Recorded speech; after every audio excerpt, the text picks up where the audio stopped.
आज जब मानव फैक्ट्री पहुंचा तो देखा 2 महीने पहले काम छोड़कर गया चपरासी रामदेव ऑफिस के बाहर खड़ा था। उसके पीछे एक पतला दुबला कोई 12-13 साल का लड़का दुबका हुआ खड़ा था। पूछने पर बोला, साहब ये मेरे गांव से है, बाप मर चुका है, सिर्फ माँ है, वहाँ भूखा मर रहा था तो मैं शहर ले आया, बहुत गरीब है, कुछ भी काम दे दीजिए, इसे रख लीजिए, आपका भला होगा साहब। एक छोटे बच्चे से मैं क्या काम करवाऊंगा, ये सोच मानव ने मना कर दिया। कुछ निराश हो रामदेव बोला, ठीक है, शाम को इसे ले जाऊंगा। बच्चे का नाम सूरज था। सारा दिन बाहर स्टूल पर बैठा रहा। शाम तक भी जब रामदेव नहीं आया तो मजबूरीवश मानव बच्चे को घर ले आए। घर में मात्र 4 प्राणी थे, मानव, पत्नी करुणा और 2 बेटे, अनुराग व अनुज। इस नए सदस्य के आगमन से सभी उत्सुक व उत्साहित थे। सब उसे घेर कर बैठ गए, उसके बारे में पूछने लगे। उसे उदास देख जब करुणा ने पूछा, बेटा क्या माँ की याद आ रही है, तो आंखों से आंसू भर बोला, माँ जी, ढोर पशु को भी माँ चाहिए होती है। सुन करुणा पसीज गई और स्नेहवश उसके सर पर हाथ फेरने लगी। कई दिन हो गए पर रामदेव लौटकर नहीं आया। धीरे धीरे सूरज घर में रमता गया। अनुराग 9वीं कक्षा में था। सूरज छोटे बेटे अनुज का हम उम्र था। अभी मिड टर्म था। करुणा बार बार दोहराती कि जब नई कक्षा शुरू होगी तो सूरज को भी स्कूल में एडमिशन दिलवा देंगे, ये भी हमारे बच्चों जैसा है। वह बच्चों का नाम ना लेकर बड़े भैया या छोटे भैया ही बुलाता था।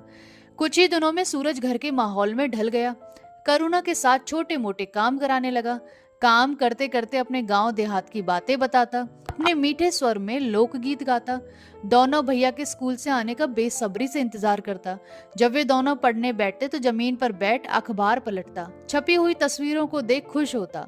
जब दोनों भाई खेल खेल में गुत्थम गुत्था होते तो वह भी खो खो की आवाज निकालकर उछलता रहता। छोटे भाई अनुज जब तक उसे अक्षर ज्ञान देने लगे थे, एक पुरानी कॉपी पर आड़ा तिरछा अभ्यास चलने लगा। कृतज्ञ सूरज हर सुबह उनका स्कूल बैग पास वाले बस स्टैंड तक ले जाने लगा। शाम को जब दोनों भैया साइकिल चलाते, सूरज हंसता उछलता उनके पीछे दौड़ लगाता। उसका भी मन करता साइकिल चलाने को। एक बार कहा भी तो बड़े भैया नाराज हो गए थे। वो टीवी देखते तो वहीं जमीन पर बैठ खुश हो रहता। इस नई तिलस्मी दुनिया में उसका खूब मन लग रहा था, पर धीरे धीरे घर के समीकरण बदलने लगे थे। पहले वो छुटपुट काम कराता था, पर अब करुणा उस पर ज्यादा काम छोड़ने लगी थी। घर की साफ सफाई से लेकर बर्तनों का ढेर उसे ही साफ करना पड़ता। काम वाली बाई को हटा दिया गया था। सुबह चाय और 2 ब्रेड खाकर वो चक्करघिनी सा काम में जुट जाता। दोपहर 2 बजे तक कई बार करुणा की डांट खाता, कई चक्कर बाजार के लग जाते। दोनों भैया भी स्कूल से आते ही उसे दौड़ाने लगते, एक एक मिनट में उसे आवाज लगाते, देरी होने पर चिल्लाने लगते। उनके जूते पॉलिश करने से लेकर पेंसिल छीलने तक के काम उसके जिम्मे थे। सुबह से काम करके थका हुआ वह कुछ देर आराम करना चाहता, बरामदे में लेटता तो कई बार बड़ा भैया पैर मारकर उसे जगा देता। पहले की हंसी और मस्ती अब सूरज के चेहरे से गायब हो चुकी थी, पर मुस्कान अभी बाकी थी। पहले सबके काम वो खुशी से करता था, पर अब मजबूरीवश। करुणा का व्यवहार भी अब कटु होता जा रहा था। उसके खाने पर पूरी नजर रखती, बच्चों को उससे अलग रहकर खाने को कहती। कभी कभार मानव उससे प्यार से बोलते तो कहती, बस बस, सिर पर ना चढ़ाओ, पैर की जूती पैर में ही अच्छी लगती है।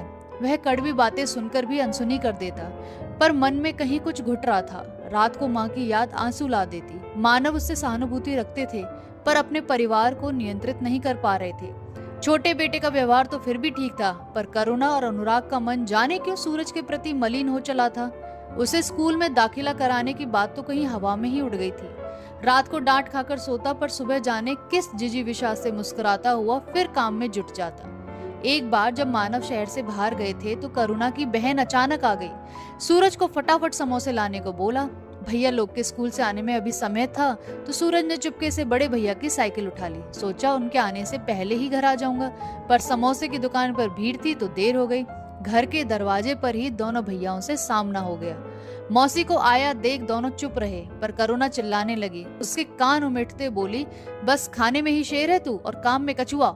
मौसी के जाने के बाद बड़े भैया ने उसे कॉलर से पकड़कर कई थप्पड़ जड़ दिए।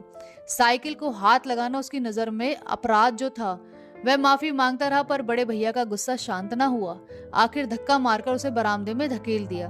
करुणा की करुणा जाने कहां विलुप्त हो गई थी। बेटे के बेहुदे व्यवहार का जैसे चुप रहकर समर्थन कर रही थी। सूरज का मन टूट चुका था। अंधेरे बरामदे में रोते रोते बिना खाने खाए वो पड़ा रहा। उसे सबक सिखाने के प्रयोजन से कोई पूछने भी नहीं आया। सुबह जब घर वालों की नींद खुली तो सूरज के साथ साथ बड़े भैया की साइकिल भी गायब थी। तुरंत घर का सामान चेक किया गया, सब यथावत था।